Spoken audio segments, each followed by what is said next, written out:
Hello, everyone, and welcome to Grip Lock, Foundation Disc Golf's weekly podcast. I'm Hunter, joined as always by Trevor and Konner. Hey. Happy Labor Day. It's the day after the World Championship, so we're here to give you what you want, which is all the storylines, all the breakdown, because we our don't thoughts, sleep. The stuff that happened on the course, stuff It's that happened actually off the course. 2 a.m. right now. Yeah, we recorded we this. didn't go to bed. Yeah, we stayed up planning the show just so we could Meticulously. record it and release it at 5 p.m. We spent the rest of the night cleaning up Silas's chocolate milk. Yeah, if you didn't watch that stream, you missed out. But we got a Patreon question of the week coming at you today. A little World Champ recap, Trevor's trivia, and then we're going to wrap up the show with the Power Rankings post-World Championship Power Rankings. Should be a Post-World. really good time. But first, a quick word from our sponsors. Today's show is brought to you by our good friends of the show, Double G Craft Jerky. Double G. Let me tell you why I'm excited about Double G GG. Craft Jerky, because they got a brand new flavor Can we right get some now. GGs in the chat? Yeah, can we get some GGs? We got a brand new flavor. This is Gannon Burr's signature flavor, citrus peppered teriyaki beef. I still haven't gotten to try it, but it sounds mouthwatering. That sounds incredible. I'm very excited about this new flavor. They also have a ton of other flavors, such as Hot Boom Sauce, Garlic Lover's Dream, Nate Sexton Sweet and Spicy. That's their best seller. They got McBeast Barbecue. They've got Original, Smash Cracked Pepper. So many different flavors. Double G Craft Jerky is a great snack for out there on the disc golf course. They also have a children's foundation, so for every bag sold, it contributes to the promotion of disc golf to the youth. They buy discs and baskets for inner city children and have donated thousands to families in need of money for events.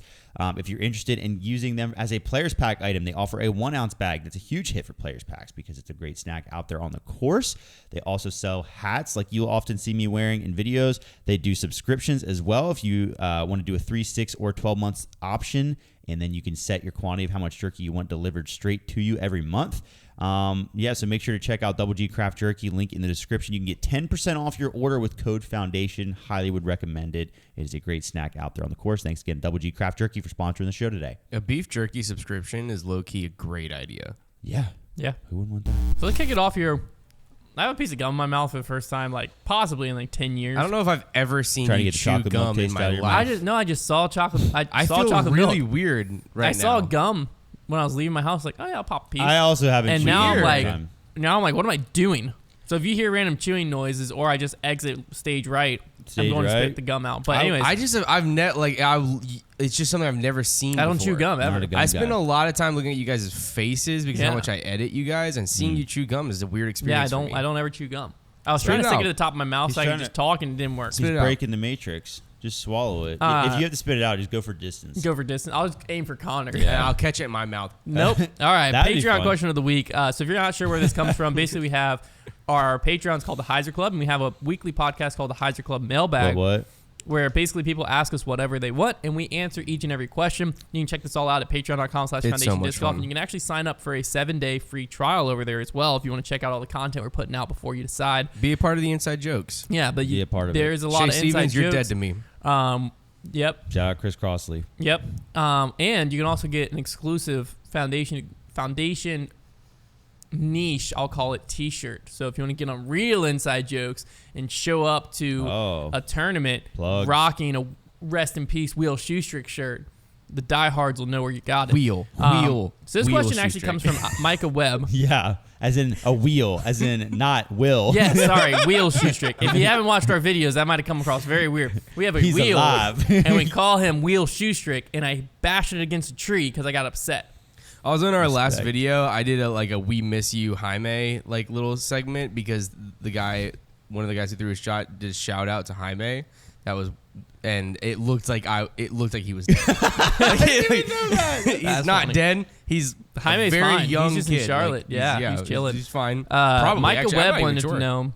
Micah Webb wanted to know if Isaac or Corey Ellis wins one more major this year, and Calvin and Simon either do not win again or win only one more event, and Gannon does not win again, who is the player of the year? So I brought this question back up Yeah. because I figured it's a good It's talking the reality point. now. Isaac Robinson has won the World Championship. Spoiler alert.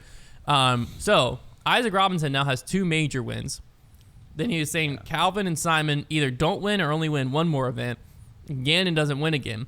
So basically, if the season ended right now, or you give Calvin and Simon maybe one more win, who is player of the year? Let me paint it. Who is not winning it again in this? Gannon. Gannon doesn't win. So Gannon's resume in this scenario: 3 Elite Series. Forget the silvers. 3 Elite Series. if Calvin or Simon, who currently both have 2 Elite Series I'm pulling them up and to no major, verify that, but I if believe either so. one of them just win MVP, this gets very difficult. If either one of them wins a major and have a major and 2 Elite, it's still really difficult. I tend to think if Calvin wins USDGC, it definitely tips him for Player of the Year. Definitely, I would say, without a shadow of a doubt. I know Isaac's resume is strong, but Calvin's resume is crazy this year because of where his finishing place have been, and he would have wins to back it up. If Simon, with an inconsistent finishing resume, and then also having 2 Elite and a major, like if he were to win USDGC, versus Isaac's 2 majors, really tough. If neither of them win, Isaac has them beat. Right now, the only person Isaac you could compare him to would be Gannon, who has an extra win, but it's an Elite Series. Yeah. And I would say Isaac probably beats that. Yes. What I will say is probably considering who wins tournaments this year, which a lot of them come from that group of players, and there's a good chance that they will win. Like there's a good chance that Simon will win MVP, and then let's say Gannon repeats at USDGC. There's going to be some interesting decisions to be made. I think that the Player of the Year voters would probably be hoping that somebody can just clinch a little bit harder right now with that, because it's going to be as tight as it's ever been. Well, I think if the season just ended right now, it would go to Isaac Robinson as Player of the Year. In my opinion, a major win is worth 2 Elite Series. So as of right now, Isaac is at the equivalent of 4 Elite Series. So where it gets interesting is if Calvin wins MVP, has 3 Elite Series, and the season, you could try to make the season argument. I think wins matter. And it's not like Isaac Robinson's had a really bad season outside of his wins either. No. I don't think that'd be quite enough. I think Simon, if he wins just MVP, I don't think that's enough. So realistically, in this scenario where Gannon's not winning, because if Gannon wins one more and they're tied, I think the tie goes to the season. Gosh, yeah. Body of work. And I feel, I could be wrong. Yeah, it would be wrong. I think it would go to Gannon in that if it goes to body of work. We'd have to look at the stats there. It's probably close. But if Calvin picks up a major, it goes to Calvin. Yeah. Like if Calvin wins USDGC, Calvin's Player of the Year. No one can, even if Simon or Gannon or Isaac wins MVP, I think if Calvin has 2 wins and a major and his body of work, he's Player of the Year. Here's what I can say. But Calvin can't win a major. I'd have to, there is going to be some voting for Player of the Year. I think it's just the media these days that are the ones. So it's really going to be a lot I on think who wins USDGC. I think the players and the media both get votes still. And I can say that they are going to weigh Calvin's season, his body of work, really heavily, because they all do. I always hear them talking about it.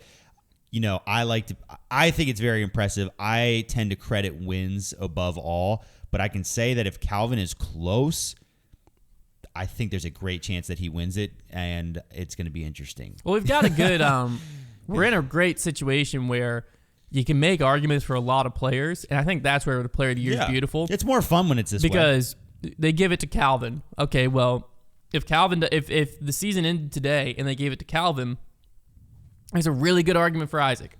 Yeah. Now, sure, Calvin's got a lot of consistency, but I think Isaac Robinson deserves Player of the Year as of today.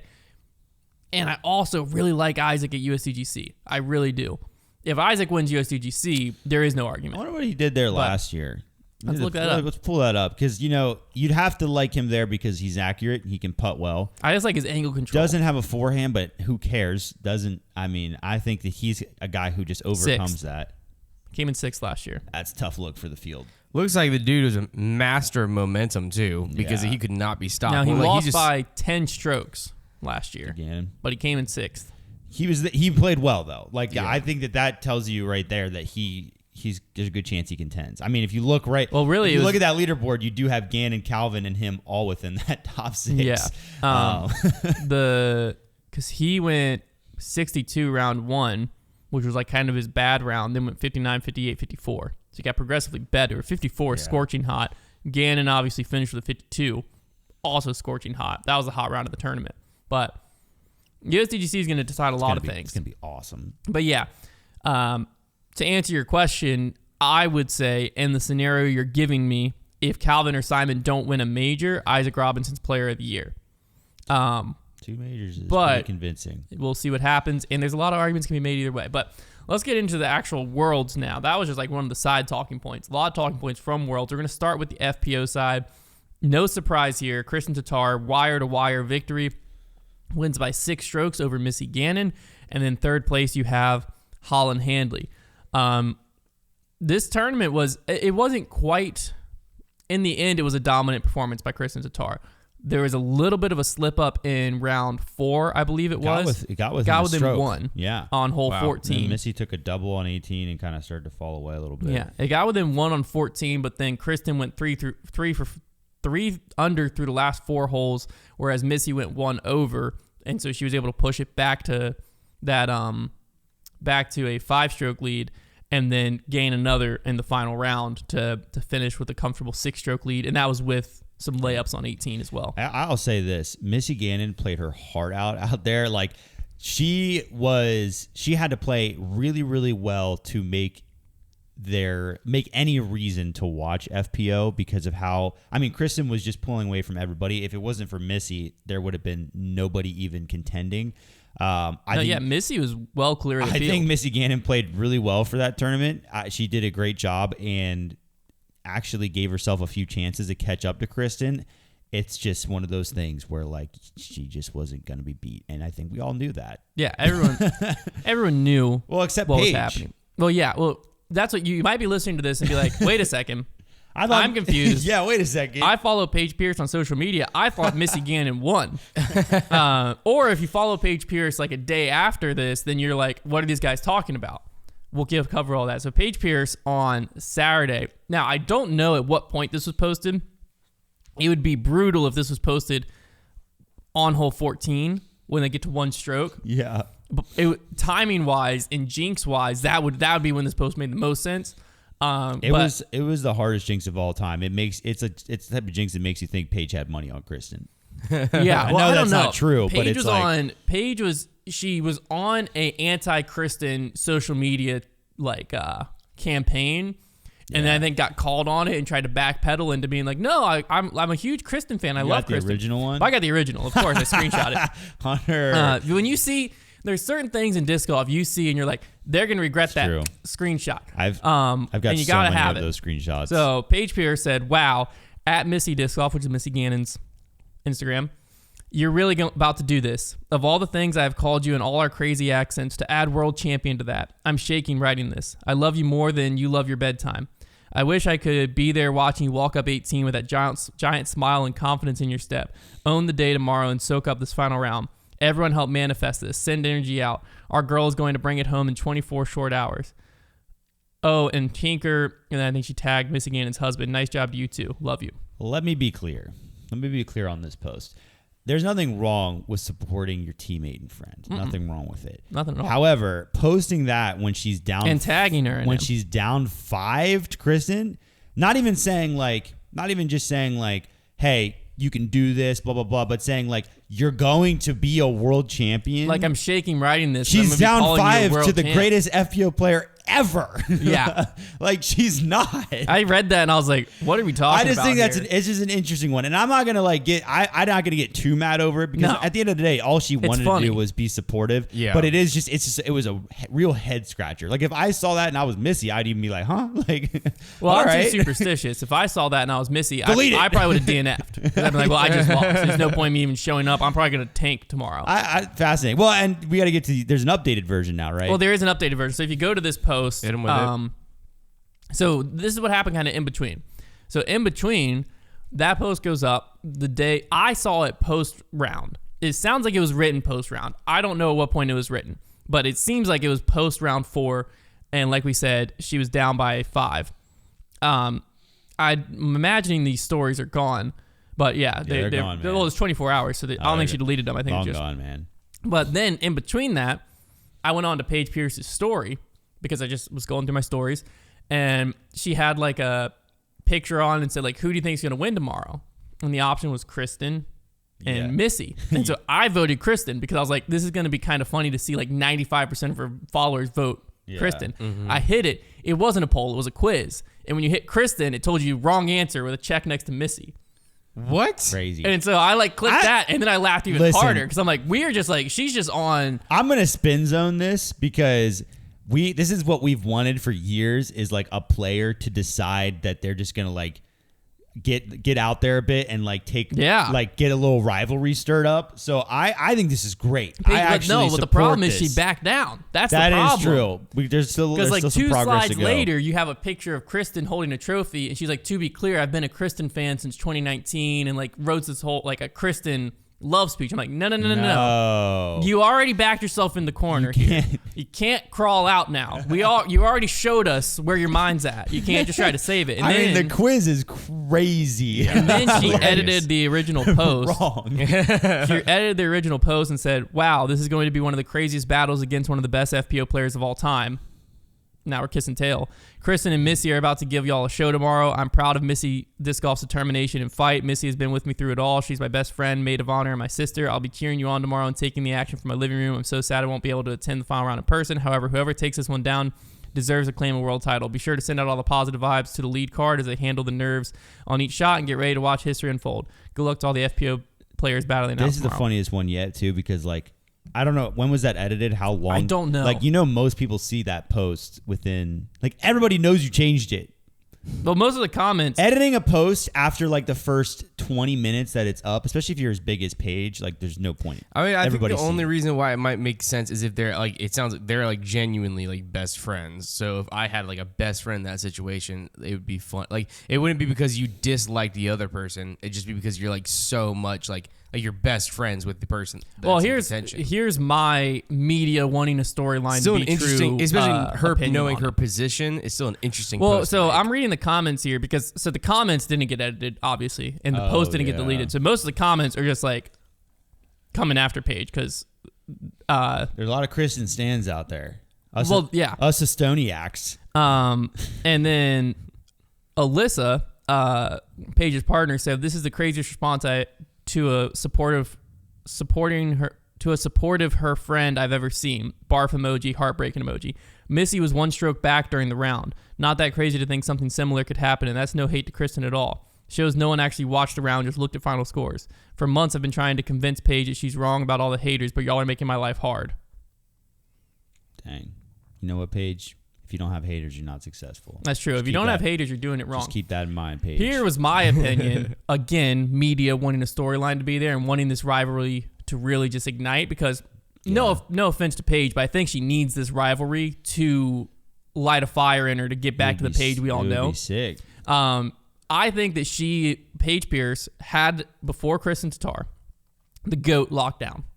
I think Paige Pierce was unequivocally, you couldn't really argue, the greatest FPO player of all time. Mm-hmm. Enter Kristin Tattar. Paige Pierce still in her prime.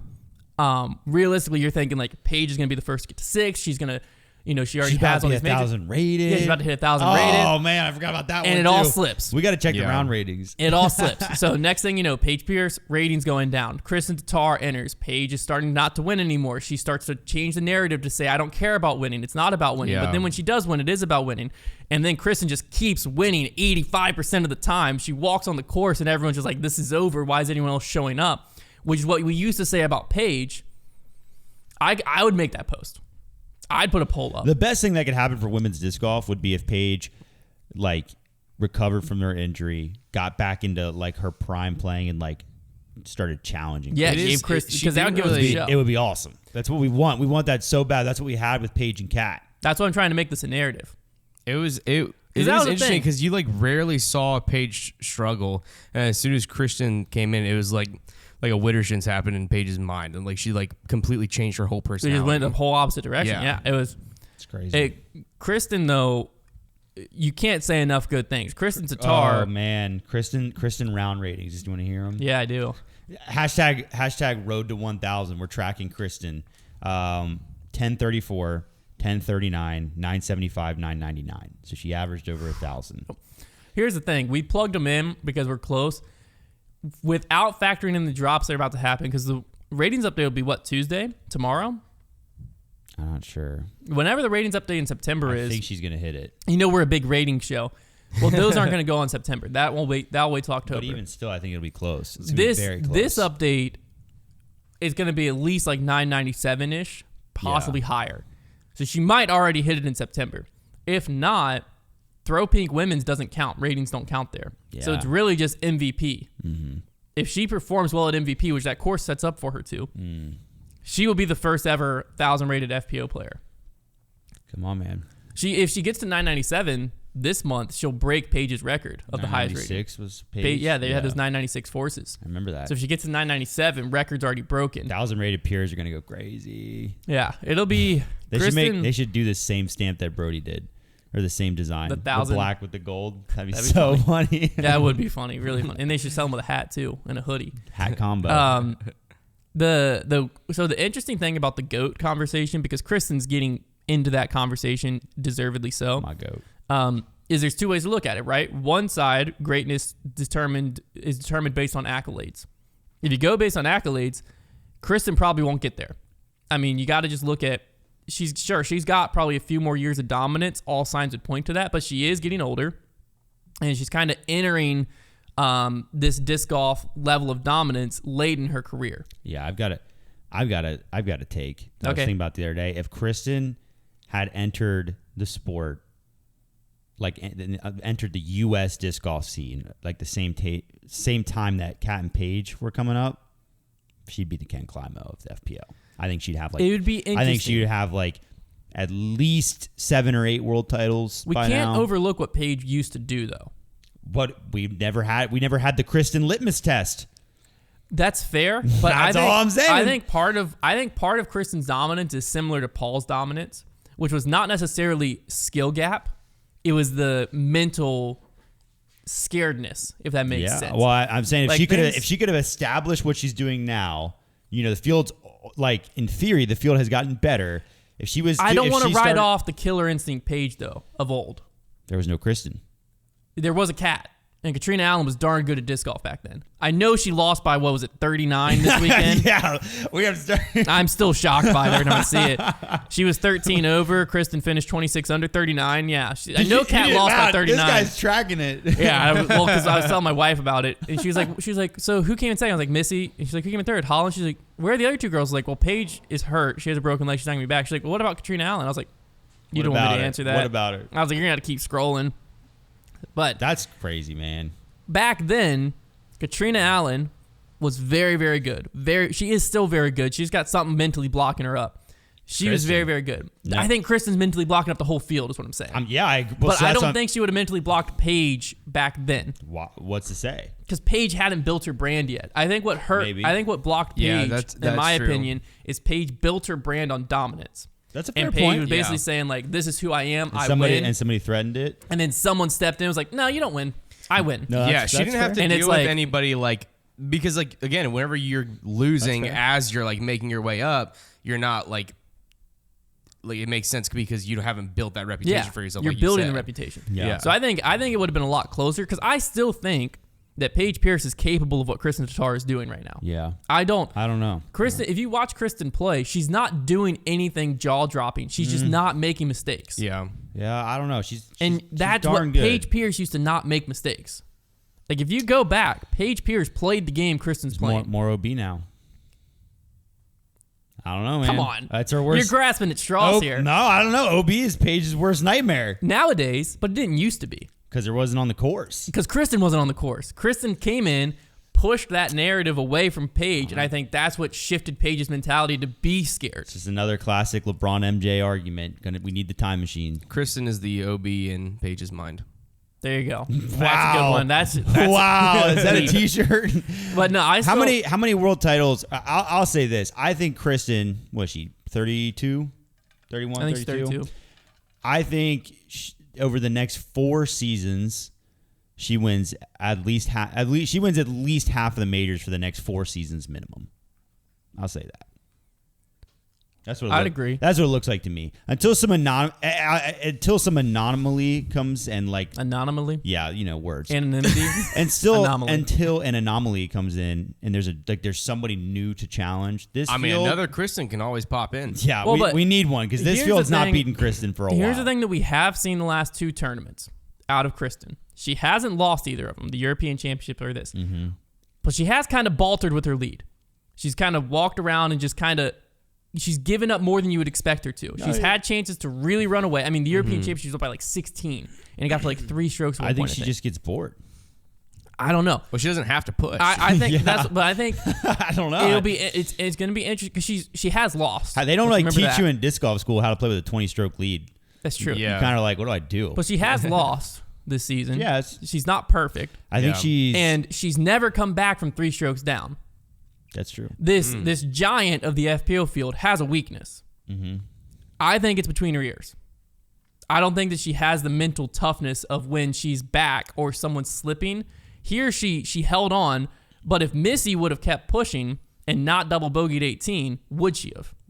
If Missy could have got to even going to the final round, would Kristin have won Worlds? It's something to ask because if Kristin's 3 back, she's never done it. She can't do it right now. Mm-hmm. Not to say she's not going to, but as of right now, she hasn't. I think that stat is more so because she's not often barely back. Ever happens, yeah. I mean, I think she's like 10 for 15 this year on wins. But yeah, when she is great at holding on to the lead, but we've seen leads start to slip out of her fingers, and I think that it's similar to Paul, where she has this effect that makes the rest of the field almost be entranced, and Paul used it to chase people down because you would start to see McBeast mode kick in, and then you saw people just do uncharacteristic things because they were terrified. Because Paul, they could hear Paul's nipping at their I think the heels. field depth. I think Kristin is different though, because I think Kristin, instead of chasing people down, she's in the lead, and people are just like, well, I'm playing for second because I can't catch her. Right. Well, I think the field depth, like, there's only, I don't know, 10 to 12, maybe 15 FPO players who can even capable of putting up a round 1 score that Kristin's going to put up most of the time.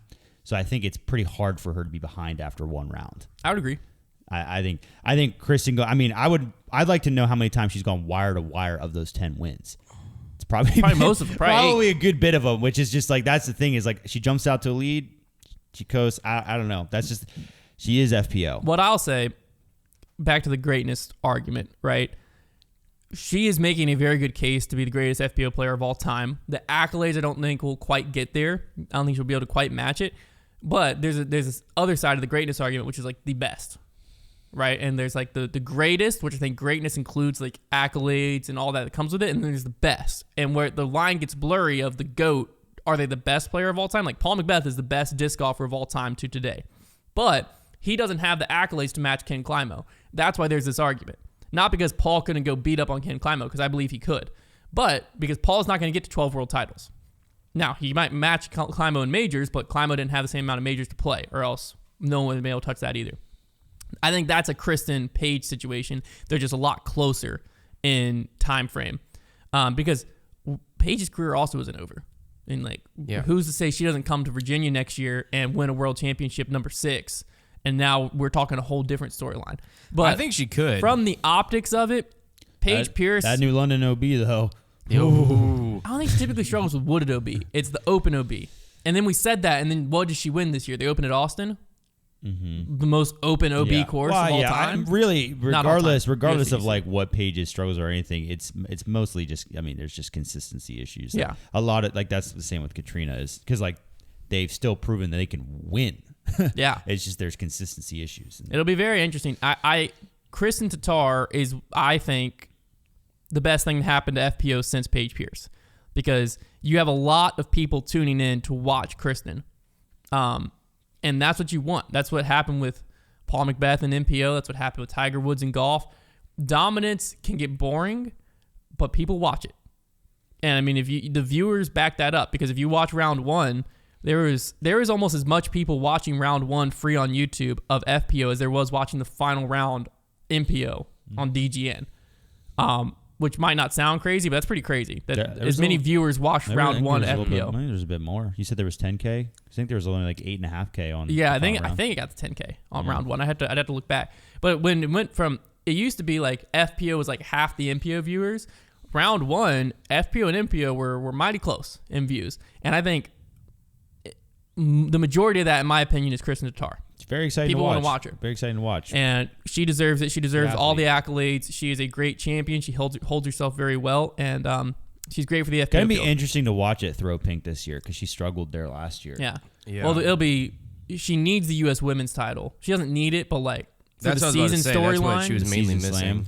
Yeah, because Be so sick. I mean, if she does that, she'll also obviously the season slam, but right now that's the only title she's not currently holding because a lot of them went back to last year. Like coming into World, she was the current world champion. So like, yeah, it'll be interesting. And you gotta like her at all the worlds again next year, or all the majors again next year. So it'll be fascinating. Now on the MPO side, Isaac Robinson got out to a lead going into the final round.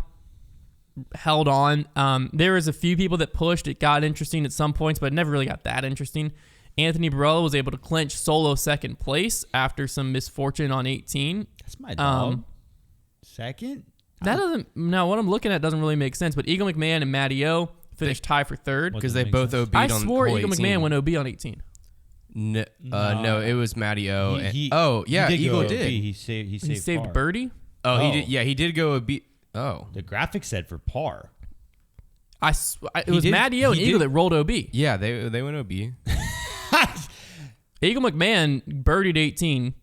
I gotta be around 3. I'm in round 3. Okay. I was staring at that, and it was speaking the language I didn't you were understand. around 4. There's 5 rounds. Yeah, I was in round 4. I was like, we've done that like 2 weeks in a row. I was like looking at that. I'm like, I swear I watched this disc I roll thought OB. we just stumbled on like a conspiracy I was like, for a second. Eagle there. McMahon shouldn't be in third place. Never mind. Yeah, so Eagle. He's owed money. We should have put the bet on somebody going solo second because it didn't look like that was going to It happen. didn't. No. But then Anthony Barella clutched up, hit the bird. Eagle and Matty O both went OB. They were all tied for second. It was worth a ton very of money. unfortunate rolls, both of them. Yeah, and so Eagle and Matty O finished tied for third. They both hit the putt, which is clutch. Yeah.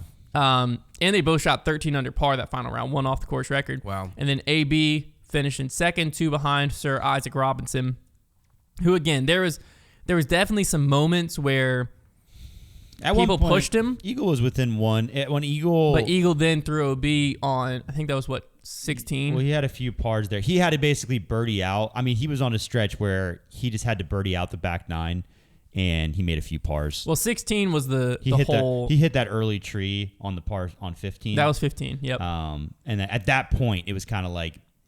No, because that point it was like he's got to get But him down. he still had to go birdie then. But the OB shot on 16 is when in my head it was done. Yeah, and that stunk too because that drive was really good. He just went cured too it. far. He just pushed it too far. No one's really done that. Yep. But yeah, Eagle had his foot on the gas. I mean, Matty O, to be fair, had his foot on the gas too. It was just at the timing of it where Matty O was coming up, it was kind of already settled. Because the other thing, too, is during that same stretch, it was a little reliant on Isaac Robinson making some pars, and the guy just wasn't really making many pars yesterday. Yeah. He shot 10 under that final round. He is like the most calm and collected like thrower, having the lead. He didn't look nervous. There was a couple times where he looked like, I'll say passionate. Yeah. But not nervous. Just as in like you could tell that he was like soaking You could tell it how in. much he but, cared. Yeah, but he wasn't like But he wasn't falling getting to apart. him. He didn't look like he was like missing a little bit right or missing his line a little bit and then getting nervous about it. He just was a machine. You do not want that guy having the lead in the final round. Yeah, it was. I mean, he's proven it is hard to chase him down. It honestly made for like it wasn't. We had a super exciting Worlds with the holy shot thing. Mm-hmm. So the expectations were kind of high going into this year, but it made to where like last year was not the holy shot. You're right. Paul's big putt Yeah, in yeah. the playoff. Well, last year was also a playoff. Yeah, yes. But it made it to where like this year wasn't. I mean, nothing crazy really happened. No. The thing that surprised me most was whenever both Matteo and Eagle went OB on hole 18. I mean, there were some big moments and some big putts hit. The battle for second was electric, but Isaac Robinson, this is very similar to what he did at Champions Cup, where once he gets, there's some courses, and both these courses played well to him, but once he gets a lead, he's just too consistent that once he has a lead, like what it feels like to me is he's a very consistent player, and when he's at a course that plays well for him and he shoots around, like he's going to keep shooting those rounds. Yeah. So like no one's going to catch him if he gets a lead because he doesn't have a lot of room where he's like a wiggle room. So we don't see him win every week because I think he's doing the same thing at other courses. It's just some of the courses, the score he consistently puts up isn't good enough to win. Yeah. And then on courses that the score he consistently is going to put up is good enough to win, we see this weekend. And that's why I like him at USDGCs. I understand he's more of a woodsy player, but USDGC brings a lot of those wooded aspects to the Open because of all the OB. And that's why we've seen like Chris Dickerson win. And Isaac Robinson is the closest thing to Chris Dickerson since Chris Dickerson. Obviously, Chris Dickerson was in this tournament. But there is something, and maybe I'm crazy, but I honestly think for a player of the Isaac Robinson, Chris Dickerson game, Prodigy discs is the best plastic on the market for them. Their putters, insanely good. Prodigy's mid lineup, some of Prodigy's mids, you do have to search for them, but if you find certain M3s, M4s, the way they flip is unlike other discs on the market. And then you can find the archive of Isaac Robinson or M2s and stuff that you can really lay into on Anheuser. But Isaac's making his money throwing PA3s a lot of times. They have great putters and mids. Where Prodigy kind of falls off is when you get more to the drivers. But, like, that's not really their game. Like, yeah, he's throwing, like, the FX4 and the FX3 and stuff like that, like those fairways, but he has enough drivers that he's fine. Well, I mean, but he makes his money on those dead accurate mids that have, like, crazy, like, late flip and hammering on Annie and letting it just slowly pan. Well, and Prodigy is so good at those. And the good news for Prodigy is on the ultimate flip side of that card, you have Gannon, who only throws overstable flex shots with drivers half the time, and he has also won a major with Prodigy. Yeah. So it seems like they just kind of got their bases covered. Well, the Prodigy discs has had themselves a heck of a year. Yeah. I mean, if you looked at the leaderboard yesterday, you had Isaac, Alden Harris, and Gannon Burr getting themselves up into the mix. They all ended up finishing in the top 6, but at one point they were all in like top 4, and you're looking at it, you're like, the young guns of Prodigy are all just right there at the World Championship. I'm surprised we didn't see any shots from Alden. They showed a few. Did they? They showed 1 or 2. Okay. Yeah. Because he was on the same card as, I forget whose card he was on. But they showed a few shots of him. Okay. But, not a ton. I think it was because he was pushing, but he was so far ahead of Isaac, because I think he was on the 3rd card, and they were like a few holes ahead. Okay. At the pace he was setting, it was hard to believe Isaac wasn't going to meet it. Yeah, okay. And because he ended up losing by 5. That makes sense. And he shot 1 stroke better. So he was down by 6 coming into it. So he had to do more to win. And then with Isaac playing up a 10 under, he would have had to shoot the course record 16 under to tie him. Yeah. But at the beginning of the year with the whole lawsuit thing between Gannon and Prodigy, I don't think we would have expected Prodigy to have as good of a year as they do. I mean, they're responsible for the World Championship disc. And the World Champ discs always sell like hotcakes because it's a piece of history. Whether you're a Prodigy fan or not, the collectors are interested in it, just like MVP. Those James Conrad Envies now. The James Conrad Envies, they made 55 million of them. So if you didn't pick one up, you can probably still find one at some retailer somewhere. Not us. Shout out Trevor. Story for a different day. But those discs always sell well. The 6 claw stuff, like. So Prodigy is having themselves one heck of a season. The archive even sold super well. Isaac Robinson's proving that his brand is almost stronger than the Prodigy hate. Yeah, because he's a very likable player. I saw comments saying, that Prodigy flashing doesn't seem to be bothering Isaac too much and stuff like that. Like people are like kind of turning and going on Prodigy's side. Like who would have expected that this year? It's definitely the best case scenario for them, that people just keep winning with their plastic. And at the end of the day, Prodigy, if you get the right stuff, they've got some good stuff. Well, that's the thing is like the PA3, you don't really have to search for a good PA3 that much. Yeah. Some of their mids you might have to a little bit, but the best thing they could do right now is make a video with showing his world's highlights and showing every single disc that he was throwing. Well, I was gonna say the thing they have for Isaac is he throws a lot of new Prodigy. Oh, he throws like the FX4 because if you go through Gannon's bag, it's all stuff that if you want to duplicate, you're gonna be paying like $70 a disc. That's true. Like the people are like, oh, this Bowling Green D3 is my overstable meat hook. You're like, sick. Well, I know. I bought a D1 because I thought it was gonna be overstable. Isaac's throwing a lot of putters and mids, and nothing he throws I don't think is that complicated. That's what I'm saying. Also, the fairways he's throwing, their new fairways are really like they're really good. They didn't have great ones before, but these new ones are really good. Yeah, they had, because like when I was with Prodigy, they had like the H1 V2 was like some of their new stuff. And like the H3 V2. They were fine. They weren't great though. Yeah. Like the H1 V2, I was expecting to be like special. Sexton Firebird, and it was like a beat up Thunderbird. Yeah. Like you couldn't really find certain discs. That's not true anymore. The FX series in general is great. Yeah, the FX3 and the FX4 are both really comfortable discs too. The FX2 is even good. I wouldn't call it great, but it's good. It flies like it's supposed to. Yeah, and then obviously their putters and mids is where Isaac's making his bread, and he's making a lot of bread. The PA3 is the people's burg. The tournament, no, it has more glide. than think people so? claimed. It has less glide than the Berg. I Probably. feel like I was watching Isaac throw the crap out of a PA3, and it looked like it was just falling out of the sky. And it helps him. It helped him not go past. It Really? goes very far. yeah, he crushes it. I feel like the PA3 There were doesn't several go anywhere. shots that everyone else was throwing mids, and he was Yeah, throwing PA3s. I kept saying, Yeah. oh, he was going mid here, and it was Maybe it's just the PA3. way it looks whenever it's in the air. It looks like it's just Well, that's wants what to the get to Berg the is. ground. Is the people think the Berg doesn't have glide because what it is when the Berg loses speed, it falls. Yeah. Yeah, no, that's fair for the PA3. And the PA3 is like that. That's why I like putting with it. Is if you don't put speed on it, it's not going anywhere. So you Yeah. just throw it.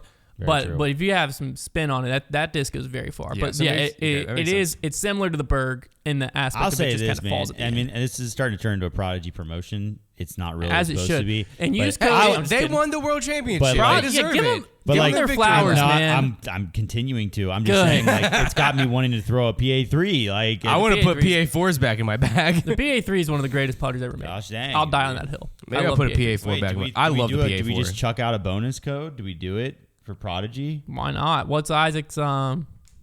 Do we do Code Isaac. code Robinson or something, or code Let's not go just straight player name. Let's do something a little more fun. code World mid champ? range? Since we're talking so much about World, mids. world champ. Yeah, or yeah. Let's just do code world champ. One word. W. Get you O-R-L-D. 10. Should we go 10% or 15? Let's share the love. 15% off all Prodigy. There you go. Code Hit 'em with world it. champ. 15% off all ProdigyFoundationJust.com. See, that's how you spin zone this whole Come thing. on. There you go. I don't even think we have PA3s in stock right now. I'm not Now even we lying can to put that in the title of the video too. Whatever we have, though. Yeah, whatever we have, go buy it. Yeah. Anthony Barella, impressive second place performance out of him. I did want to. AB is so tall. They had podiums. They had like logs that you stood on for first, second, third. And was he as tall as He was Isaac? just as tall as Isaac, standing on That's second the place. best. It was hilarious. I like looked at it. I didn't even realize because they were standing on podiums because Yeah. Matteo and Eagle had their foot up and they were like holding up 3 because they tied for third. So they both had like just their foot. And then Isaac and AB were the same height. And I was like, that's funny. That's really funny. So the podium should have been a little more drastic, He's a I dog. guess. But Whenever I saw him hug Gannon at the end, I mean, it was like he was hugging a weeping willow tree. Dude, That dude's Gannon's huge. lanky, dude. He's Yeah, so tall. Calvin Heimberg was in contention, but ended up just kind of tying the Classic final Calvin, hot huh? round. Classic. There was a Calvin. few moments there, like one he missed like a literal 15-footer. It was a real difficult round He didn't tie a hot for round. Calvin fans. No, he tied Isaac's I was- round. Sorry. I was really rooting for Calvin. I kind of put all my eggs in his basket. I think- I lost thousands. I'm just kidding. I think Calvin needs to Thousands of eggs. reset. I think he needs to go back to the short hair. Hair's getting a little illustrious, if you will. I You will. think it's an aerodynamics thing? I think it could be. I think Afro Calvin. I kind of like it though. Here's the thing: once you don't win for a certain amount of time, we need a reset. Here's the thing. I think he needs like changed a my bald opinion. fade, dude. I think he needs to like go back to the white like a taper polo. fade. Oh, Like okay. maybe get some Calvin doesn't give me designs. those vibes though. I know, but like he needs a reset of brand. Yeah. I think he's got to go back to the white shirt final day, the anti-Robbie C. Here's the thing: is that He's taking too long off. not but 2 weeks ago, I probably said I think on Grip Lock. I don't know what it is. I just don't really like rooting for Calvin. Do you know what? You know And what? then there you know were, what's rooting going But for wrong. now Robert I Calvin. changed my. I think it's because I think it might just be because I watched from watching the Brody video, the practice round with him. I like got into his. It takes a little bit to try to enter Calvin's personality because it's not a loud personality. But once you get in there, he's a real good time. He's very likable. Yeah, and I really Calvin like a him lot. now. I think you know I what love it is. Calvin. I think his clothes, his polo was fitting him too well. He needs to go Yeah. back to those ones that kind of went down to his knees. That's Those fair, those maybe. dry fits. Yeah. The shirts are fitting him Yeah. too well. That's he it. kind of looks He looks too good out there. He looked better when he kind of just looked like a little kid who was wearing his brother's hand-me-down. What shirts. was that cartoon like secret agent show? Kim Yes. Possible. No. What is it? What is it? Oh my gosh. Phineas and Ferb. Codename Kids Next Door. He looks like a character from Codename Kids Next Door. with the long fitting shirt. Yep. Great one, Connor. Thank Very you. good. It was a team effort there. Hunter really helps. What did you say? Kim Possible. Hey, fair enough. He does. I mean, no. No. The final big storyline. Oh no, there's one more after this, but big storyline. Paul Macbeth's decade-long reign is officially done. It is. Obviously, he was He injured. played okay. He played fine. He Yeah. got himself kind of up into contention more than I expected. Ended up shooting 6 under that final round. With 2 rounds ago, I was thinking, yeah, he might sneak in there. Finished Yeah. tied for 13th. He was injured. He's done for the season, I believe he said. I don't think he's coming back, so he's not going to play USCGC. Heartbreaking. Not going to play MVP. I think that's partly injured, partly he has a kid coming. And, obviously you want to be at home with your wife during that big season of life. So in a way, the injury kind of works out because now he probably shouldn't be playing anyways. And no, I mean, Isaac Robinson's Thanos, so. That's true.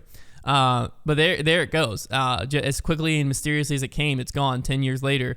Paul Macbeth's reign of the World Championships. Now, you do have to still like the guy coming to 2024 Worlds on courses that he designed. You got to like him at New London. Gotta like him in New London. So I do. Gonna be very tough to beat there. I think he'll be right back. But that I think this second place or first place was to break Climo's streak of first and seconds at Worlds. I believe that was it. Those Climo streaks. Man, the Climo streaks are hard to beat, and no one. I think we can say. Let's say it. No one's gonna do that decade-long streak again. I respect second you or for saying first that. at Worlds. Yeah, I would say I'm that. glad someone finally said it. Yeah, I don't. Yeah, it's near impossible. Statmando needs to do. It was statistically impossible for Paul. They to need to have do done. a list of like disc golf's hardest to break records, and that would That'd be a definitely good be one. up there. And then we Climo's make a 9 straight video Worlds would of be us there. doing it. Yeah. Yeah, there's a lot, but there it is. It would have been an interesting, and I didn't hope he was going to DNF because obviously I don't want him to be injured.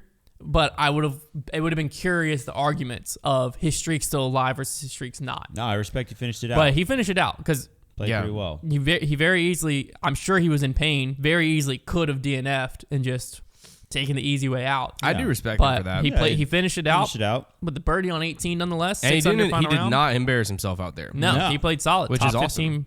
Top 15 performance at Worlds. But yeah, the decade of greatness is over. It almost feels like a turning of the guards in a way. Changing of the guards. Yeah. Turning Thank it. No, it's when the guards just turn. It's They're still turn. there, but they just Yeah, you're that's looking at also their a back. term. It's like a Connor. moment Yeah, of Connor, silence. back off, dude. Oh, my bad. Yeah, thank you. Back off. No, Turning changing of to the the guard guards. is what it kind of feels like in a way, right? Like this was the final chip to fall to officially announce the Ricky and Paul era. Isaac over. Robinson's the new GOAT. I didn't say that. Yeah. I Isaac didn't Robinson say is the that. best of all time. Sorry, greatest of all time. I also saw Nick Newton, my guy. I don't know him, but I follow this dude Dylan Lotak, who was on his bag, and he was filming on his story. The guy had to hit like a 35-footer on 18 to secure the final USDGC spot, and he hit it. That's sick. He knew what it was That's fun. for. That's sick. And he stepped up, hit it, huge fist pump because he got his USDGC spot with the birdie so on 18. sick. That's So, fun. And who did he unfortunately, who did he AJ steal it Carey is from? the one that got bumped out. Unfortunate for AJ. But Nick Newton qualified for USDGC there. I believe I saw Grady Shue was one of them, Andrew Fish, and Raven Newsom. Hey, shout out Raven. Some college disc golf buds there, That's a Raven Raven. Newsom and Grady Shue, getting into USDGC. So, Wow, that's awesome. the final storyline I wanted to bring up, Where did Grady play? UNC Charlotte. Okay. He was on the Travis Chumley team. I think it was the year before you were there. Yeah, must have They been. were a filthy team. I bet they were. Yeah. Avery Jenkins. I need to find this post, but Avery Jenkins, another streak died. Avery Jenkins was supposed to play his 24th straight world championship, longest active streak, and he didn't play, not because he didn't want to, but because he couldn't get in. Dang. So he was on the wait list. He tried from what I'll try to find this post. Here we go. So Avery Jenkins posted this. It's the end of an era, as I will not be competing in my 24th consecutive disc golf world championships, longest active streak in the sport. I was unable to get into the tournament off the waiting list, and I was denied any type of past champion exemption into the event. Definitely not the way I wanted to see this streak end when obvious accommodations could have been made. I've been fortunate enough to compete in every pro world championship since 1999 in Rochester, New York. Wow. And I've been president at every worlds at some capacity since 1991 in Dayton, Ohio. This is an event I've always been a part of every summer for decades, so I'll be here with my family showing support of the event this week. The World Championship is the pinnacle event, and the most deserving player always wins. All the best of the players competing this week. It's your time to shine. Sad, dude. I'll say this much. When there's like a billion spots at Worlds, there's a whole B pool. Yeah. You Why gotta the have frig are we not you getting gotta Avery have Jenkins? exemption for a guy that won the tournament. Yeah, I'm I don't know sorry. what we're doing there. Like, that's a head scratcher. That's crazy. I'm Anybody else, and I wouldn't be like, but he won. Like, you should get an He's a previous You should champ. get a lifetime since exemption. since he didn't go, he didn't break the streak. Like he Correct. didn't He lost get the the streak. The streak's record. gone. I mean, he didn't get the record for most consecutive. Correct. No, he just had the active. He just had an active Yeah, streak he has the record, but it like Okay. yeah. It Well, I don't even just know if he has the increased- record necessarily, but he was the longest active one. Okay. It just sucks. Is like, I mean, Yeah, Avery that sucks. Jenkins. I mean, it's obviously he's Avery not playing Jenkins. anymore. Yeah. but he's an icon of the sport. Yeah. You know, world champ, and it is crazy that there's a lot of guys there with smaller names than Avery Jenkins who's never won this event or come close to even smelling it, and you got a world champ sitting on the wait list. Yeah. Kind of a tough scene. Although eventually, when that world champ becomes like 75 years old, I guess there has to be some point of being like, hey man, it's time to sit this one out. But Avery Jenkins is not that guy. He's not that old at all. Well, USDGC though, like Climo would just kind of come, throw a ceremonial shot, and then DNF a lot of times. Does that and count for the streak? He took up, I don't know, he took up a spot of USDGC. Yeah. But they put him on the first card out, and Climo and Pete May would go play a few holes, and it was like a ceremonial thing. Yeah. I feel like that's kind of what it would have gotten to. But that is so fun.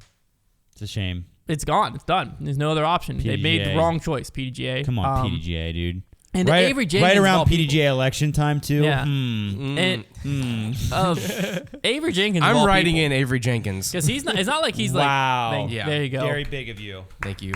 It's not like he's I'm not huge. a part of the sport anymore. No, and he's still Like, like, he's a very capable active in disc the golfer. sport. Yeah. He probably would have. He would not have come in dead last. Near. There was a lot worse. There's a lot worse disc golfers out there than Avery Jenkins. So I had to bring that one up because I thought it was kind of ludicrous he couldn't play. Luda. I watched so many Avery Jenkins videos when I first started playing. He was like all over. They're like my deep YouTube in the algorithm, game. Man. I had him deep in the game yeah. stamped FD. What? He also like You Yeah. still have it? No. Oh, lost man. It. I feel It like blue. he did a lot of like Discmania disc like reviews and throws and stuff. Yeah, dude. So, Avery, if you're watching watched a this, lot of man, those. we love you. And also, please send me a deep in the game stamped disc. Appreciate you, dog. If we so were you running just the want World something from him. Championship, Don't Right around election time. if we were running the World Championship, your streak would still be alive. Just Yeah, know man. that. We would have given you $1 million. I would've We'll given you never a know. We'll never know because it won't happen. But like, we would have given you $1 million. I would And have if given you a not that, parking we spot. would. I would have at least given you a hug. Yeah. That's true, Out of and that's respect. worth more than For that. Oh, yes. I say when Worlds comes to Lynchburg next year, We have an Avery Jenkins parking spot in we front of have our an store. Avery Jenkins spot in front of our store. All right, Let's we'll make it happen. Yeah. All right, it's time for the fan favorite segment, Trevor's Trivia. What you Let's got? do it. Oh, I'll tell you what I got. What you got, Trev? So, Trivia. Who had the Trevor. longest streak? Avery Jenkins. So Statmando fired off just a lot of really fun tweets related to Worlds yesterday. So I figured we just I'll ask some of these as questions, Okay. because they're fun. So okay, first question. We'll kind of do it rapid fire. Kristin Tattar is the first back-to-back FPO Worlds champion since which player? And if you can say the year, that would also Valerie be Jenkins, 2009. That is correct. So I follow them on social. on, So hon. Okay. this Oh. game might not be. Well, I would be surprised if you remembered all of them. That was still impressive. Hey, that was still fun though. I should have said I didn't follow. Just be like, I should have thought a little more. Isaac Robinson wins the World Championship's second major title. Let's see if Konner could get them first. If you No. Yeah. I like it when we work second major together. title and first Worlds win. With 2 major wins this season, Robinson is the first player to win multiple MPO majors in the same season since which player, which year? This is why I don't want you to wait for me. Everybody knows that I'm bad at the ones that has to do with We'll tournaments. take a stab at it. So first one to win multiple majors since another player. Yeah, you the think same that- season. In the same In the same season. If season. you think this through, you can get this. You can do this because only the majors. Okay.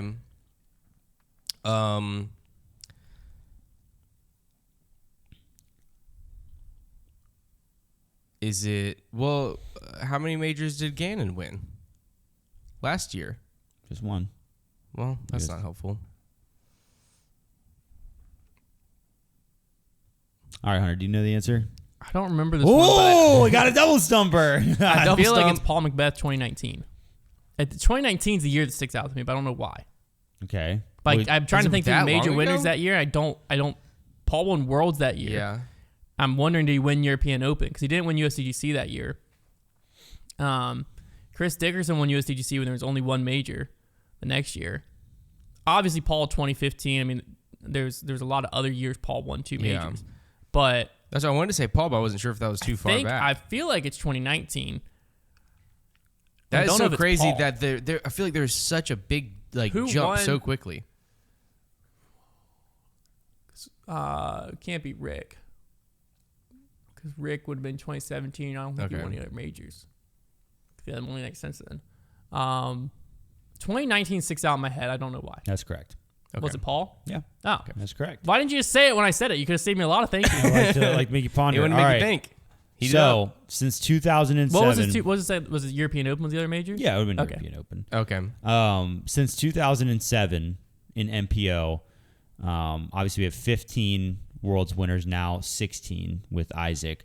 But not counting this year, there has only been 1, 2, 3 players that were outside the top 10 in the world rankings when they won Worlds. Isaac was outside top 10 when he won Worlds? I'm not. No. I'm saying previous to Isaac. I think he was outside top 5 potentially. No, he's probably in the top 5. What world ranking? This is the PDGA one?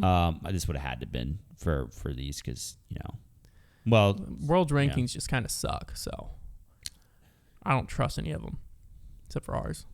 Oh, Greg Barsby has to be one. Oh, Greg. correct. He was 11th. Yep. This is That was since an easy one. 2007. Yes. Why would we start on that year? It's kind of random year to Just start. last 15. Just the way they did the tweet. Something to think about, Why would you go last 15? You could have went last 20. Sorry, listen off some more Who so won I didn't- world 2007? champions. Hunt. Well, I'm trying to think. Feldberg, I think, would have been in the top 10 when he won. It could have been someone later in their career that won just like sneakily. That Snuck might their have way been in the top there. 10 That back was in the like- day, yeah, but but they weren't. wasn't in the top 10 when but they then won. they had one of their. Yeah. We got to think the last 15. We had 2007 was, I already don't know. Yeah, you keep on. I feel like you expect yourself to know the answer by the time you get to it every time because you keep on saying Who like, won in 2007? Do you know? I don't know. It's just funny. You kept on setting yourself. I feel up like that's that. a Feldberg one. Okay. 2010 was Eric McCabe. I think he was outside the top 10. Yeah, when that he won. makes sense Eric to me. McCabe. I just realized that I meant to say top 5. But you are correct. Eric McKay was outside the top 5. Oh, There's okay. only 3 outside top 5. I said top 10. I meant top 5. And No, Eric you're McKay was one Gucci. of them. So I have 2 of the 3. Right Yes, now. there's one more There's player. one more. It's outside top 5 when they won. Yeah. Well, that 'Cause just got a lot more interesting. Start naming world. Well, champions. it's the same theme. There's only one more player that sticks out on this list. The other ones were. Well, I mean, I would say there's maybe 2 that stick out on the list. Avery Jenkins is possibility there. He was within that time frame, but I feel like he was kind of good. It's honestly interesting to see where some of these people were ranked. Beyond that, 2012, Paul could have been outside top 5 in 2012 when he won his first. Do you think he was? No, that's why I'm not Okay. going to say him, but he could have All been. right. Just let the record show I said he could have been, so if I was wrong. Who won Just cover all 2011 his Worlds? bases. You got to go more recent. Okay. James Conrad. Oh, Yeah. yeah. James Duh, Conrad was that 10. makes sense. Interesting ones. So, with Feldberg, it. when he won, was number 1 in the world. Okay. Avery Jenkins was 3rd in the world when he Yeah. won. Okay. And Macbeth, when he won his first title, was 1 in the world. Wow. Yeah. Daggum. Surprising. Very interesting. That part of you that said it, I was looks wrong. so silly now. You just ignore them. Yeah, Silly they're boy. idiots. No, I wasn't an idiot because I knew not to go with it. Yeah. Everybody, calm down. He's not a silly I was boy. processing my thoughts out loud. All right. There you go. That was fun, Trev. I like doing those. It always puts pressure on me because I'm terrible at the tournament questions. Unless they're ones that I watched over and over and over again on Jomez in 2018. But I love learning the things from them. You know what's so funny too is like right now our disc golf history. Like I'm looking at that list of previous champions. Like you can go back the past 15 years and the 15 before that, and it's like Climo Schultz, and then it's like you have this little transition period of like Feldberg, Doss, kind of, and then it's like Macbeth, Wysocki. You have like these like it's very easy to remember disc golf history, but I feel like 10 years from now trying to remember major winners is going to be impossible. Very Maybe hard. not though if Isaac keeps winning them all. Am I right? He's right. Isaac. What should we do with him in the grip lock power rankings? I'll tell you where he's going all the way up. So you have Calvin at 1 right now, Gannon 2, Ricky 3, Eagle 4, Isaac 5, Simon 6, Cole 7, Proctor 8, Wow. Ellis 9, Paul 10. Cobra Dahl, what happened to him? He fell off, man. That's the That guy fourth was round, he was in right? the lead. Fell. It was the 4th round? Either 4th or 3rd. He got on a lead card. Just No, I think died, he man. was I mean, fine. if I think about it hard Died enough, out I there. could be brought to tears right now with how upset I am with Calvin. Are you serious? Is it Yeah, really getting to he you? really hurt my okay, feelings, We'll talk yeah. about that later. if you don't 4th Uh, mind. round that he was on lead card and just I'll put it in my So you're blog. not gonna. I can see his score. Yeah. Yeah, it's 4th round. 3 over. Dang. Poor guy. Cole. His just pressure got to him. But he already got me Chick-fil-A. So I got to say, I think Isaac has got to go all the way up. You think to 1? I think so. I think to 2. Personally. Who's at 1 then? Calvin. Not after what he did Jump to me. him? Let's just do the Statmando combo. I think he goes all the way up. I mean, whenever I saw him hit that tree with that Toro, I mean, that just broke you. It broke me. We'll go since June. If I haven't made baseline Toros yet. Yeah, like a KC Toro. CC Pro, CH Pro, Calvin Heimberg Pro. Yeah. So Isaac's 3-6 against Calvin since June. Calvin 6-3. Give him more recent than that. Like if you scroll down, like give me the last few events, and they're finishing places as well. Idlewild, Heimberg went 2nd. Isaac went 3rd. Yeah. Deglow, Heimberg went 5th. Isaac went 7th. But Ledgestone, Heimberg went 2nd. Isaac went 15th. European Open, Heimberg went 4th. Isaac went 12th. The Preserve, Heimberg went 2nd. Isaac went 31st. Here's my thing. Calvin hasn't finished outside the top 10 on this list. Isaac has a 30th, a 31st, a 12th, and a 15th. Here's all I'm going to say is all I know is Calvin doesn't win important tournaments, and all we have left this season are important tournaments. Yeah, but that's future. I think Isaac in 2nd right now makes sense. I don't think he can jump Calvin. I'll say Calvin that's is beating fine him for too the much. sake of time, but it's under protest. Calvin's beating him too much. Calvin's 100% top 10. Isaac's only 55% since June. Yeah, I mean, Calvin's just too I'm consistent. Sick of Calvin, bro. I'm sick of him not winning, dude. But he's just always there. And there's something to be said in the power rankings for always being there. There's not something to be said for the player of the year, but for power rankings, there's something to be said. Yes. So Calvin 1, Isaac 2. I like the rest those. of this won't change much because a lot of these players played pretty well. Gannon v. Rick. They both finished in similar spots. Gannon finished in 6th. Ricky finished in 12th. Down. Simon might be someone to look at. Is Gannon below Rick right now? No. No, okay, so he can stay there. Eagle's below Rick, though. Eagle could combine them. possibly Look at jump them. Rick. McMahon versus Wysock. Yep. Eagles 4-1 against Ricky since June. They just Eagles been so good since June. My gosh. They've- 3rd, 2nd, 4th, 4th, 4th. Ricky's been 12th, 8, 6, 5, They've 1. both been really good. They've both been really good, but Eagles has been better. Eagles been very good. But Eagle hasn't had a win during that time frame. True. But 4-1, I thought you got to go Eagle. Oh, easily. Yeah, I think we flip Ricky. Because it's not like Ricky's falling off the face of the earth. He's just going down a spot. Yeah. Now we have Simon next. He also had a decent finish. Simon finished in 11th, only beat Rick by 1. I don't think he moves him. Culver Dolan was in 7th. He slipped. He came in. He still did okay. 22nd. Yeah, top 25. James Proctor did play well, though, but Cole's coming fresh 10th. off of a win. Let's just go Proctor to Culver Dolan and just look. A win does matter a lot. Cole has him 4-3. Yeah, I think we're fine there. Cole's good there.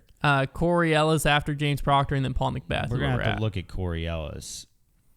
What did he do? I didn't hear his name all weekend. 55th. Ooh, Corey. Tough scene. Because he's still kind of running off of that major win. Bye, Mr. Ellis. Oh, Am I there right? you go. I think that was hot 10. Well, who are we subbing him with? Because Paul's probably going to hang on. I think Paul hangs on to 10th. There's got to be someone we're sleeping on here. Let's look at Matty O. Let's look at Matty O. Well, I think you're going to have to look at AB as well. Oh, you know what? Yeah, frick that. Let's look. Is AB not in our top 10? He just got bumped out last week. AB versus Corey Ellis. Had some I iffy love Matty O finishes. so much. I know 3 I and say 3. it often, but I love him. 3-3 since June.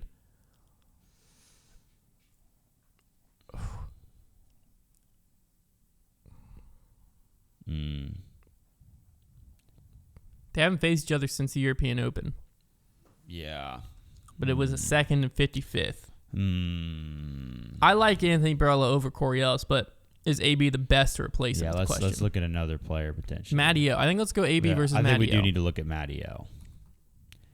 Matty O's been out of the top 10 for a little bit, and I think that's might be... AB's 5-4 against them. Wow. Now, AB does have like a 75th and a 64th on there. Factor that in. What the heck happened there, AB? I'm factoring. Versus Matty O's worst was a 28th. But AB has beat him more than he's lost to him. So you got to weigh that. And he's got the 2 most recent as well. He does, yeah. I think we slide AB in there. Yeah, I think we put AB. Now, Second place should we go at AB Worlds? versus Paul? Just to see if he belongs in 10th or 9th? Yeah, good idea. They probably haven't 1-1 against each so they other. probably Just zig no matchup. PCS so. and that. So yeah, nothing. Okay. So I think but Paul's also not playing the rest of the season. Let's just put AB in 9th. Yeah. So Paul's going to slip. Paul's the next one off the list because he's not playing. Yeah, probably next event he's going to be. All right, we have Kristin 1, Own 2, Missy 3, Holland Hanley 4, Valley Man Hanu 5. First off, Missy to second, I Then we believe. bump Missy up, leave Owen in 3rd because she did just win, and then Holland just took. Holland, 3rd, I think, is so fine she in stays. 4th. Val Man Hanu, I did not hear that name this weekend, I feel like. We didn't hear really many names other She than. came in 7th. That's probably going to be fine. Yeah, because the people in between are Evelina Solon and been Henna playing. Blomroos, Silver Saarinen, and Macy Diaz tied with her. So All right. I think we're fine there. Easy enough. Kristin, Missy, Own, Holland, Val. There's the power rankings. There's Grip Locked. Hopefully you enjoyed. Get outside today. Play some disc golf. Cook Use code out. World Champ. Yeah, use code World Champ. Use code World Get Champ. Save on some 50% off. Prodigy. Yeah, Prodigy. Go pick up some Prodigy And you Plastic. will win and a World Championship, you too. Also, Everyone, give your Prodigy disc recommendation. Mine is a sneaky PA4. I think we gotta do it in stock. In Yeah, stock that's a Prodigy good idea. recommendation. That's a good idea. Don't you Mainly because I'm dare gonna say buy- PA3, and I don't think we have any PA3s because That's they're a too toughie. good. Yeah, They just, we will though. They flying off the shelves. Prodigy. The A1's in stock. The A5's in stock. The Shadowfax is in stock. The D Model OS, the D Model S, the D2. I actually just put D2s in my bag. The D2s are Distortion. nice. Pretty good. D2s are nice. F Model Well, OS, F I'll Model say S. this: we have 2 archives left, or those might be in the store. I think they're in the retail store. I think they sold out online. Oh, we have FX2s and distortions. MX1s. MX1's a great The disc. That's MX1 also in feels my really bag. nice. Yeah, MX1 might be the move. I'm gonna recommend the D2. I think the D2 is a good disc. I can't throw destroyers anymore this year. And so I was actually considering the Reverb or the D2, and I went with the D2. Haven't regretted it. Konner, your choice is basically like Strider, Reverb, Shadowfax. We have a lot of the new stuff. Let's say Konner probably hasn't even thrown a lot of the stuff that we have. I haven't thrown. Konner, the why new don't you tell him stuff. about the A1, man? I'll say MX1 The A1's is my good. The A1 recommendation. is if you want a real overstable approach disc that's a little more skippy, which is very usable a lot of times. If you want those skips around corners and stuff like that, I like to call it the A1 sauce because it's all beef. Yeah. Whoa! Big Joke Come guy, on. joke Come guy, on. come on. All right, well, we'll see you same time, same place next week. Bye-bye. Is the MVP open this weekend? Might have a preview show. Did they go straight into it? Pay attention. We might Hit have a 'em with preview it. show. Might. If not, we'll see you same time, same place.